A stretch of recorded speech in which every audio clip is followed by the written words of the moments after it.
তো আবার ওই অ্যাক্সিডেন্ট যদি হয় 5 জন লোক আর 2 জন পুলিশ মারা গেছে, মরে যাওয়ার পরেও আমরা মানুষ হতে পারলাম না।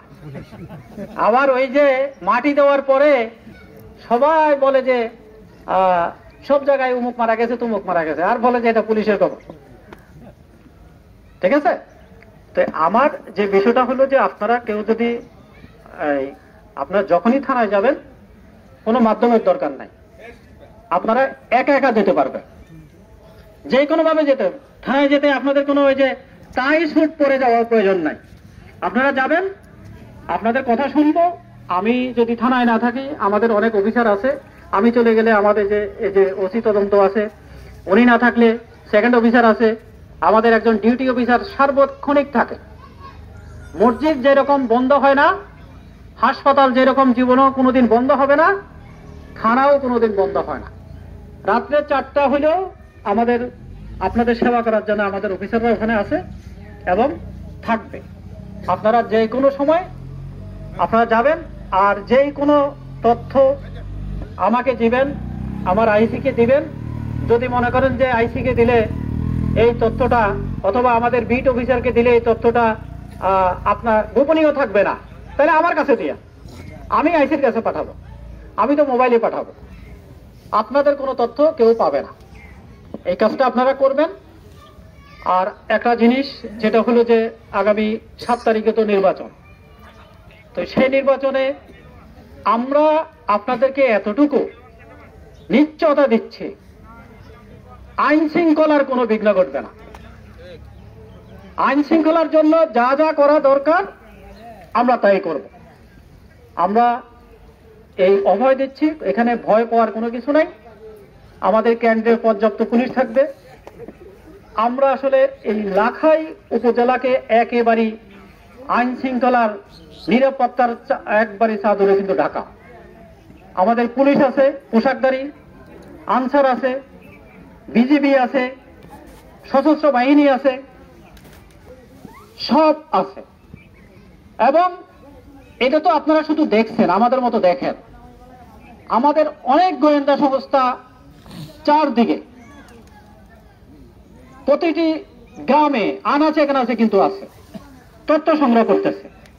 এই যে কিছুক্ষণ আগে আমার কাছে একটা ফোন আসলো, ওই রকমই একটা তথ্য আসলো। অর্থাৎ আমাদের কাছে সমস্ত তথ্য হচ্ছে যারা বিশৃঙ্খলা সৃষ্টি করবে। এটা তো গ্রাম অঞ্চল নাকি, লাখাই উপজেলাটা তো একেবারেই গ্রাম অঞ্চল। বিশেষ করে যে আপনাদের এই সদন গ্রাম, লাখাই গ্রাম, এটা তো গ্রাম অঞ্চল। কেউ যদি কোনো ঝামেলা সৃষ্টি করে, আসলে আপনারা একজন আরেকজনকে চিনবেন। আমার গ্রামও গ্রাম অঞ্চল, এটা নিয়ে আবার আমি গ্রাম অঞ্চল বলছি মন খারাপ করেন না। আমি যেখান থেকে বড় হয়েছি সেটাও গ্রাম অঞ্চল। তো সুতরাং এই গ্রাম অঞ্চলে কেউ যদি কোনো ধরনের ঝামেলা করতে চায়, যেদিন করতে চায় সেদিন ব্যবস্থা নিব। যদি পারলাম না, পালাই গেল, তাকে কিন্তু পরেও পাবো। মানে আমি এখানে কাউকে উদ্দেশ্য করে বলতেছি না, যারাই ঝামেলা করবে তাদের বিরুদ্ধে ব্যবস্থা নিব। আর যেহেতু আইন শৃঙ্খলার কোনো ঘাটতি নেই, সেই জন্য এই ভয়ে আপনারা এটা বলেন না যে আমরা কেন্দ্রে যাব না, ভোট দিতে পারবো না। অবশ্যই আপনারা কেন্দ্রে যাবেন, আপনাদের মন মতো প্রার্থীকে আপনারা ভোট দিতে পারবেন। এটা আমরা নিশ্চয়তা অলরেডি করেছি, আমরা বিভিন্ন মিটিং করেছি। কেন্দ্রে যারা আছে তারাও আপনাদেরকে নিশ্চয়তা দিবে, এবং কেন্দ্রের বাহিরে আমরা যারা আছি তারাও আমরা নিশ্চয়তা দিব। আর কোনো ধরনের যদি কোনো ঝামেলা দেখেন আপনারা, তাহলে আমার নাম্বার আছে, আমাদের এই যে আইসির নাম্বার আছে। ইলেকশনের দিন হয়তো আইসি তার ডিউটি পড়ে যাবে, ইলেকশনের দিন এবং ইলেকশনের পূর্বের দিন হয়তো আইসির ডিউটি পড়ে যাবে, সে হয়তো আপনাদেরকে ওইভাবে সহযোগিতা করতে পারবে না। তো আমার নাম্বারটা রাখবেন সবাই, আমার নাম্বারে ফোন দিবেন। তারপরও যদি আমার নাম্বার পেলেন না, যে কোনো কারণে হতে পারে, আপনারা 3টা নয়, 3টা নয়ে চাপ দিয়ে শুধু বললেই হবে, আমরা আমাদের জায়গা মতো পৌঁছে যাব। অত এটা তো পারবেন, 3টা নয়।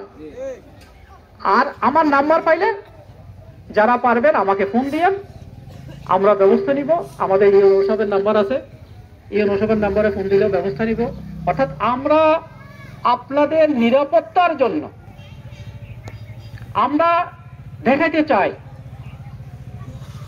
যে এমন একটা নির্বাচন, যেই নির্বাচনে যেই কোনো নিরাপত্তার অভাব থাকবে না। আপনি আপনার ভোট আপনি দিয়েই যেন আপনি বাইরে আইসা এই যে বিভিন্ন এই সাংবাদিকরা আছে জিজ্ঞাসা করলে যেন বলতে পারে যে হ্যাঁ আমি আমার ভোট দিয়ে আসছি, সুন্দরভাবে দিয়ে আসছি, সুষ্ঠুভাবে দিয়ে আসছি, আপনাদেরকে কেউ বাধা দেয় না, বাইরেও বাধা দেয় নাই, কেন্দ্রের ভিতরেও বাধা দেয়। আমি মনে করি যে এইরকম কোনো ঘটনা ঘটবে না। আশা করি আপনাদের সহযোগিতায় আগামী 7 তারিখে আমাদের নির্বাচন কমিশন যেভাবে চাচ্ছে, কারণ আপনারা তো যদি টিভি দেখেন, বিভিন্ন ইউটিউব দেখেন, টিভি দেখেন, সেখানে কিন্তু বারবার একই কথা বলছে, আমরা সেরকম একটা নির্বাচন অন্তত পক্ষে এই লাখাই উপজেলায় আপনাদের সহযোগিতায় দিতে পারবো। কি দিতে পারবো? তাইলে অনেকক্ষণ ধরে আসলে আপনারা আমার কথা শুনতেছেন, একই সাথে নির্বাচনের কথা বলছি, আইন শৃঙ্খলার কথা বলছি। আবার কখন দেখা হয় এত লোকের সাথে একসাথে